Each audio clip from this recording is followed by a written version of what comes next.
మీ బట్టలకి సాఫ్టింగ్ ప్రొటెక్షన్ ఇచ్చే సరైన ప్రొడక్ట్ ఎలిమ్ ఫ్యాబ్రిక్ కండిషనర్.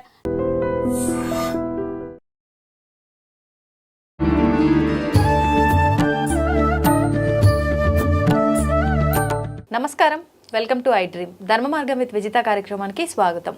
అయితే విశ్వ నియమాలను విశ్వవ్యాప్తం చేయడమే ఆవిడ ఆశయంగా పెట్టుకున్నారు వారే లక్కరాజు నిర్మలమ్మ గారు. ఇప్పుడు వారితో మాట్లాడి మనం మరిన్ని విషయాలు తెలుసుకునే ప్రయత్నం చేద్దాం.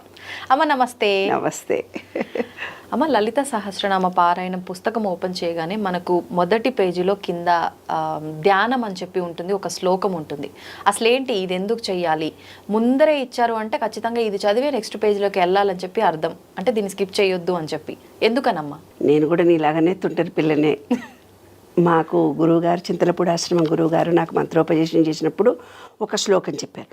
శ్లోకాలన్నీ నేను ఎందుకు చదవాలి, డైరెక్ట్గా జపం చేస్తా కదా అని చేసుకునేదాన్ని.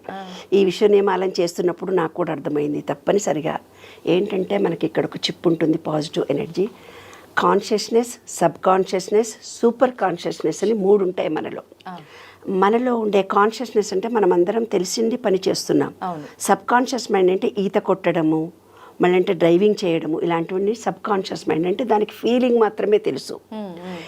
ఈ కాన్షియస్ మైండ్ నుంచి సబ్ కాన్షియస్ మైండ్ నిశ్శబ్దంగా ఉంటే, అంటే ఈ పంచేంద్రియాలతో యాక్టివేట్ అయ్యేది కాన్షియస్ మైండ్, మనం పనిచేసేదంతా conscious mind. Subconscious mind అంటే దానికి మంచి చెడు తెలియదు, ఫీలింగ్ మాత్రమే తెలుసు.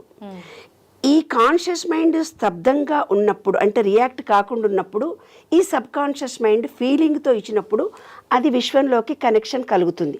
అంటే సెల్ ఫోన్కు నువ్వు ఛార్జింగ్ పెడితే ఛార్జింగ్ కనెక్షన్ తప్పు పెట్టినావు చూడు, కరెక్ట్గా పెట్టి ఛార్జింగ్ కాలేదంటావు కదా. అట్లా ఈ సబ్ కాన్షియస్ మైండ్ ఫీలింగ్ తెలుసు దానికి. నువ్వు ఉట్టి కోరికోకో నాకు ఇల్లు కావాలి, నాకు దేవుడా ఇంకేదో కావాలి అంటే దేవుడు వరం ఇయ్యడు. ఫీలింగ్తో నువ్వు అనంత విశ్వ చైతన్య శక్తికి బీజాక్షరాలను అందిస్తే నీకు కోరిక తీరుతుంది. ఓకే, అది రహస్యం. నేను కూడా నీలాగానే చదవలేదు చాలా ఏళ్ళు, ఇప్పుడు నాకు అర్థమైపోయింది. అంటే మనం ఏదన్నా కోరికని చెప్పాలన్నా, ఫీలింగ్ చెప్పాలన్నా, ఈ అనంత విశ్వంలో ఫీలింగ్తో చెప్తే తొందరగా తీరుతుంది. అంటే అనుభూతి చెందుతూ ఎలాగో చెప్తారు. పూర్వకాలం సినిమాలు, పాత సినిమాలు మీరు చూసుంటారు. అక్కడ ఎవరో హాస్పిటల్లో ఉంటే కృష్ణానో రామానో అమ్మవారో అనో పూజలు చేస్తూ ఉంటుంది ఒక నాగదేవత దగ్గర చేసుకుంటుంటే అక్కడ సినిమాలో వాళ్ళు మంచిగా అయిపోతారు.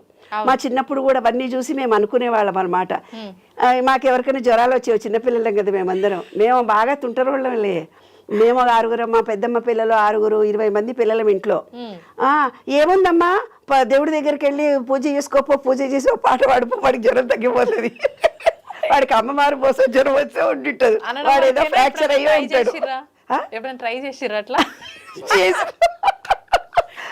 దేవుడికి వెళ్ళి పూజ చేసుకొని వచ్చేసి పుట్టు తీసుకొని తెచ్చి పెట్టడం. ఎందుకంటే సినిమాలే కదా మన జీవితాన్ని ప్రభావితం చేసేవి. That is right.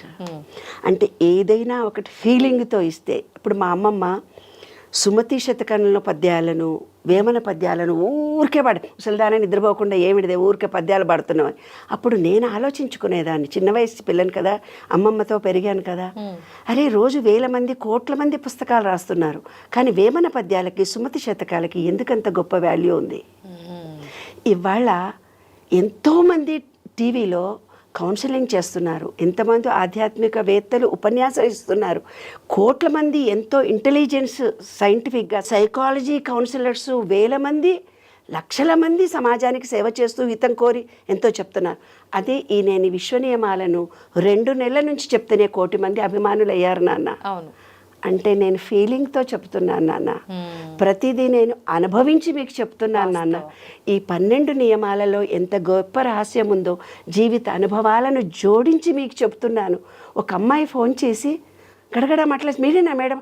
అవునే మేడం, నేను మీ వీడియోలు చూసినా, నేను మీతో అరే నీవు బాగున్నావా, ఎట్లున్నావు మేడం అని అంటలేదు. అంటే నాతో అటాచ్మెంట్ కలిగిపోయింది. ఆ అమ్మాయికి తన కష్టం మొత్తం నాకు చెప్పేసుకోవాలంటే చేసేసుకొని నేను చూసింది వీడియో, ఇంకా నాతో మాట్లాడేసి నేను మంచిగా ఉన్నానా చెడ్డగా ఉన్నానా, నేను ఎట్లున్నానా నీకు అవసరం లేదని పెడే.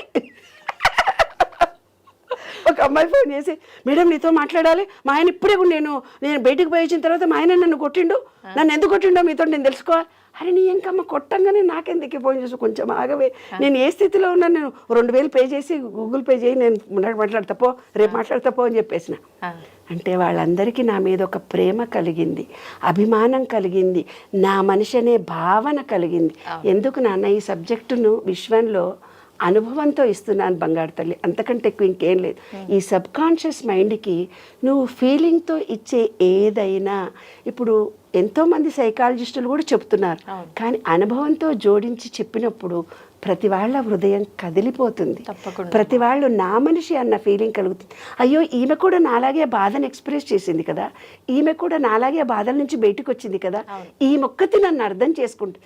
ఈ రోజుల్లో ఒకళ్ళనొకళ్ళు మాట వినే పరిస్థితుల్లో లేరు. ఇంట్లో వాళ్ళే మొగుడు మాట పెళ్ళాం వినదు, పెళ్ళాం మాట పిల్లలు వినరు, పిల్లల మాట కొడుకిన, ఎవరంతలా వాళ్ళ జీవితం గడుపుతున్నారు. ప్రేమగా ఆత్మీయతతో నేను ఇంత మీ అందరికీ దగ్గర మాట్లాడుతున్నాను కాబట్టి ఇన్ని వేల మంది ఇంత తొందరగా ఈ విశ్వ నియమాలను తెలుసుకోవాలనే తాపత్రయం, ఆతృత పబ్లిక్లో కలిగింది. కాబట్టి ఫీలింగ్తో ఇస్తేనే ఈ విశ్వంలో అనంత చైతన్య శక్తి మనకు వస్తుంది, అదే సీక్రెట్.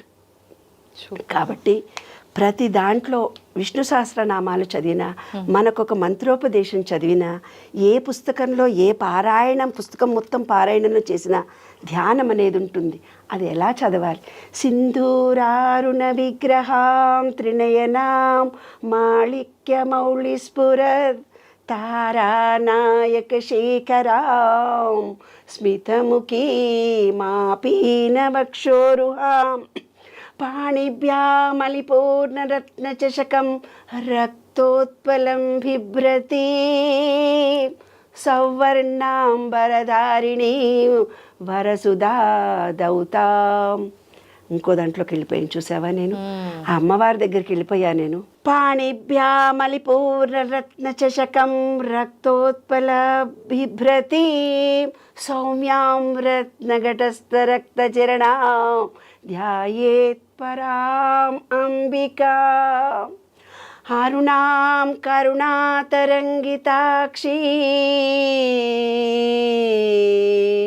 ధృత పాశాంకుశ పుష్పబాణచాపాం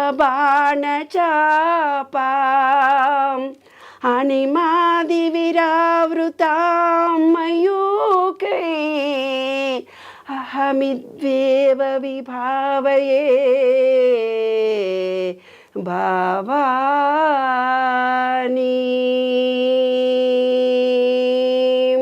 అలా మొత్తము తదాత్మకంతో ఆ అమ్మవారిని జపించినప్పుడు నాన్న, అమ్మవారి అనుగ్రహము విశ్వానుగ్రహం మనకు కలగదా తల్లి? కలుగుతుంది. అందుకే అన్నమయ్య పాటలు పాడిన వాళ్ళంతా అంత గొప్ప వాళ్ళయ్యారు.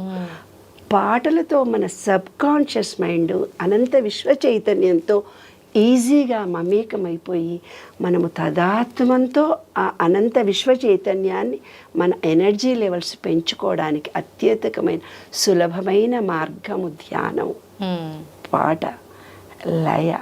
పాములు కూడా డ్యాన్స్ చేస్తాయంటారే. కాబట్టి అలా మైమరపించి ఆ తదాత్మంతో ఆ అమ్మవారి సర్వస్వం అనుకొని, కృష్ణుడైతే కృష్ణుడు, రాముడైతే రాముడు, వెంకటేశ్వరుడైతే వెంకటేశ్వర, చెట్టు అయితే చెట్టు, పుట్ట అయితే పుట్ట, మీ ఇష్టం. కానీ నమ్మకంతో, ఒక విశ్వాసంతో, ఒక ప్రేమతో కోరుకోండి. తప్పకుండా ఈ విశ్వం రెడీగా ఉంది మీకు అందరి కోరికలు తీర్చడానికి. సబ్ కాన్షియస్ మైండ్తో, ఫీలింగ్తో ఇవ్వండి. శ్లోకానికి అర్థం చెప్పండి అమ్మా. అమ్మా నువ్వెంత అందంగా ఉన్నావు, ఎర్రగా మెరిసిపోతున్నావు, చక్కటి చీర కట్టుకున్నావు, ఆ చీరల్లో నగల్లో సూర్యుడి కిరణాల్లాగా మెరిసిపోతున్నావు.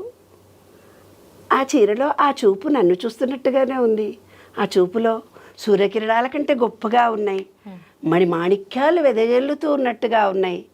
సూర్యకాంతిలో నీ చీర మెరిసిపోతుంది, నువ్వు పొగుడుతున్నారే ఎవరికి దగ్గర పోగానే, మేడం మీరు చాలా గొప్పోళ్ళు, మీ ట్యూబ్లో విన్నాను మేడం, యూట్యూబ్లో వినగానే అసలు కరిగిపోయాను మేడం, నన్ను పొగిడితేనే కదా. ఏంటమ్మా అసలు ఆ సమస్య మేడం ఇది, ఏందమ్మంటే నా మౌండని కొడుతున్నాడు మేడం, నాకు డబ్బులు కావాలి మేడం, ఆర్థిక సమస్యలు వచ్చినాయి. ఫస్ట్ ఏం చేస్తుంది, నన్ను పొగుడుతోంది. You are very great madam, మీ వీడియోలు చూశాను, మీరు చాలా బాగున్నారు, చాలా బాగా మాట్లాడుతున్నారు. అసలు అట్రాక్షన్ అయింది. ఈరోజు 24 గంటల్లో మీ యూట్యూబ్ ఛానల్లో నేను చూడకుండా మిమ్మల్ని ఉండలేకపోతున్నాను, మీవే వింటున్నా. తన సమస్య కూడా నాకు చెప్పుకోవడానికి ముందు నన్ను ఏం చేసి ఇంట్రడక్షన్, ఇది మోటివేషనే. మీ గురించి తెలియదు వాళ్ళకి, మీరు పొగడతలకు పడిపోరని. అంతే కదా. మోటివేషనల్ స్పీకర్ అంటే పాఠం చెప్పేటప్పుడు కూడా అంటారు, మోటివేషన్ ముంచేసినాక పాఠం చెప్పండి అని మాకు బీఈడీలో ట్రైనింగ్ ఇస్తారు. అంతే. కాబట్టి ఎంబీఏలో కూడా ఏదైనా వస్తువు కొనాలి అన్నప్పుడు మోటివేషన్ చేసి ఆ వస్తువు గురించి అట్రాక్షన్ చెప్పి అంది.